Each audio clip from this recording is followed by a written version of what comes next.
क्या आप भी मैनुअली सैलरी शीट बनाते बनाते थक चुके हैं या आपको एम्प्लॉय सैलरी शीट हर महीने मैनुअल बनाना पड़ती है?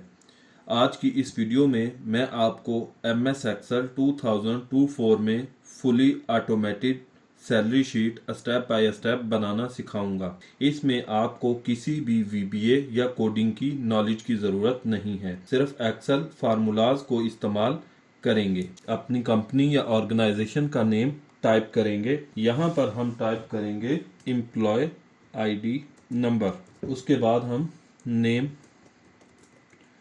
Father name, salary. उसके बाद अगले कॉलम में हम वर्किंग